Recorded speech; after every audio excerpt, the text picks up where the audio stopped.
Right breaking చూస్తున్నాం. భారత ఉపరాష్ట్రపతి జగదీప్ ధన్కడ్ ఆకస్మికంగా రాజీనామా చేయడంతో దేశ రాజకీయాల్లో అనూహ్య పరిణామం చోటు చేసుకుంది. దీంతో తదుపరి ఉపరాష్ట్రపతి ఎన్నికపై సర్వత్రా ఆసక్తి నెలకొంది. కేంద్ర ఎన్నికల సంఘం రానున్న 24 గంటల్లో ఎన్నికల ప్రక్రియను ప్రారంభించే అవకాశం ఉన్నట్లు సమాచారం. అయితే మాజీ ముఖ్యమంత్రి కర్పూరి ఠాకూర్ కుమారుడు రామ్నాథ్ ఠాకూర్ పేరు రేసులో ప్రముఖంగా వినిపిస్తోంది. ఎన్డీఏ కూటమికి లోక్సభ, రాజ్యసభల్లో అత్యధిక ఉండటంతో వారి అభ్యర్థి గెలుపు ఖాయమనే ఠాక్ ప్రజల్లో ఉంది.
భారత ఉపరాష్ట్రపతి జగదీప్ ధన్కడ్ ఆకస్మికంగా రాజీనామా చేయడంతో దేశ రాజకీయాల్లో అనూహ్య పరిణామం చోటు చేసుకుంది. దీంతో తదుపరి ఉపరాష్ట్రపతి ఎన్నికపై సర్వత్రా ఆసక్తి నెలకొంది.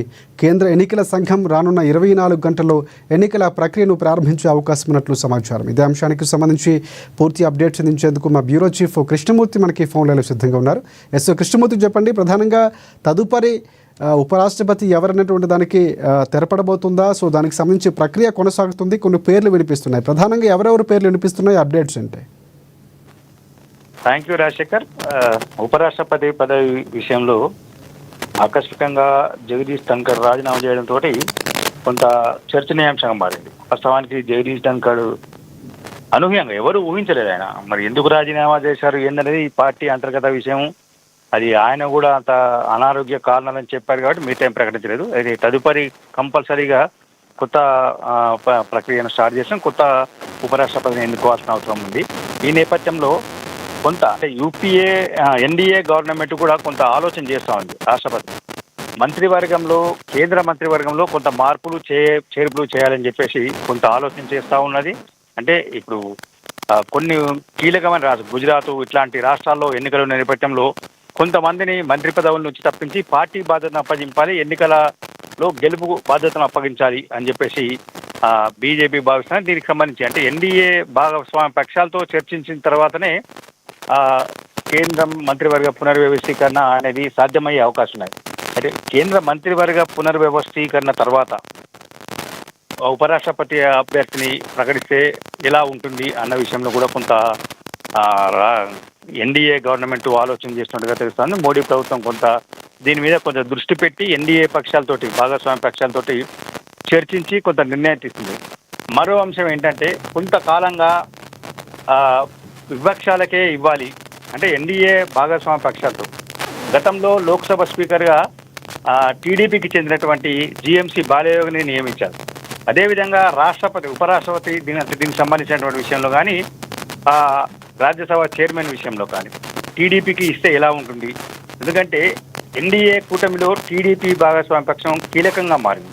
మొన్న జరిగినటువంటి 3 గవర్నర్ల నియామకాల్లో టీడీపీకి చెందినటువంటి అశోక్ గజపతిరాజుకు ఒక గవర్నర్ పదవిని కట్టబెట్టారు. అదే సమయంలో గతంలో ఎన్డీఏ కూటమిలో భాగస్వామ్యంగా ఉన్నప్పుడు చంద్రబాబు నాయుడుతో జరిగిన చర్చల సందర్భంగా చంద్రబాబు నాయుడుకు ఇచ్చినటువంటి హామీ మేరకు ఈ రాజ్యసభ పదవిని టీడీపీకి చెందిన వ్యక్తి కట్టబెడతారా, కట్టబెడితే ఎవరు అంటే ఇవన్నిటి కొంత పూర్తి స్థాయిలో చర్చించాల్సిన సుమారుగా ఈ అంశం ఒక కొలిక్కి రావాలి.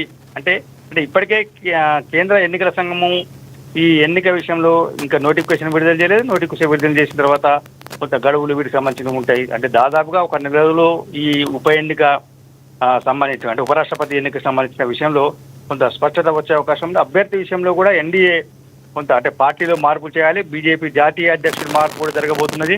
జాతీయ అధ్యక్షుడు ఎవరు ఉండాలి, జాతీయ అధ్యక్షుల తర్వాత ఎవరికి ఏ పదవి ఇవ్వాలి, ఎవరిని ఎక్కడ ఏ స్థానంలో కూర్చోబెడితే బాగుంటుంది, ఎన్నికల్లో ఎవరిని ఏ రకంగా ఉపయోగించుకోవాలి, మంత్రివర్గంలో అంటే ప్రభుత్వానికి సంబంధించిన విషయంలో ఎవరిని ఏ పదవులు ఇవ్వాలి అనే విషయంలో కొంత స్పష్టత రావాల్సిన అవసరం ఉంది. బీజేపీ ఈ విషయంలో భారీ ఎత్తున కసరత్తు చేస్తుండగా మనకు స్పష్టంగా అర్థమవుతా ఉన్నది. అదేవిధంగా భాగస్వామ్య పక్షాలకు ఏ రకమైనటువంటి ఇబ్బందులు కలగకుండా వాళ్ళు ఏ రకమైన అలగబునకుండా ఉండాలి అనుకుంటే కొంత చర్చ జరగాల్సిన అవసరం ఉంది. అయితే బీహార్ సంబంధించిన విషయంలో నితీష్ కుమార్కు కొంత అవకాశం ఉన్నాయని వస్తూ ఉన్నది. అయితే నితీష్ కుమార్ సంబంధించి జేడీయూ వాళ్ళకి సంబంధించి వాళ్ళు మాత్రం అసలు నితీష్ కుమార్ బీహార్ను వదిలి వెళ్ళారు, దేశ రాజకీయాల్లోకి వెళ్ళారు. దేశ రాజకీయాలను అంటే బీహార్ ముఖ్యమంత్రిగా ఉంటూ దేశ రాజకీయాలను నితీష్ కుమార్ శాసిస్తారు అని చెప్పేసి వాళ్ళు చెప్తా ఉన్నారు. ఏది ఏమైనా ఇప్పటికిప్పుడు ఈ విషయంలో కొంత స్పష్టత వచ్చేందుకు అవకాశాలు లేవు కాబట్టి ఎన్నికల సంఘం నోటిఫికేషన్కు ఫైనలైజ్ చేసిన తర్వాత మాత్రమే దీని విషయంలో కొంత స్పష్టత వచ్చే అవకాశాలు చాలా స్పష్టంగా కనబడుతున్నాయి. Rajasekhar right, thanks for updates Krishnamurthy.